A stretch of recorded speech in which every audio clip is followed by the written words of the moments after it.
আজকে আমার চারটা ভাই শিমুল, সাগর, আবু তাহের, আরেকজন হচ্ছে মারুফ।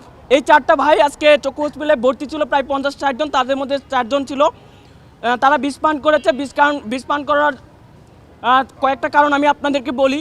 দীর্ঘ 10 মাস হয়ে গেছে, অনেকে আমরা মোটামুটি একটু সুস্থ স্বাভাবিক এখন চলাফেরা করতে পারি বা পরিপূর্ণ সুস্থ না। আমরা যে আগে কর্ম করতাম, কর্ম বলতে অনেকে আমরা চাকরিজীবী ছিলাম, অনেকেই স্টুডেন্ট ছিলাম, কিংবা অনেকেই আছে শ্রমজীবী, দিন এনে দিন খেত, তারা আজকে কর্মহীন।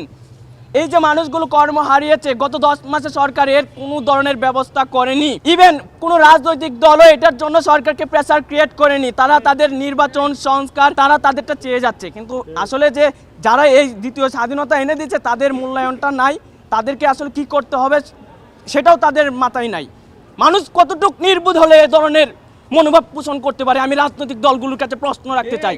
আজকে আমার 4টা ভাই যদি মারা যায়, এখনও ডাক্তার আমাদেরকে যতটুকু জানিয়েছে 24 ঘন্টার মধ্যে তিনি আমাদেরকে জানাতে পারতেছে না যে ওনারা কি আশঙ্কা মুক্ত কিনা।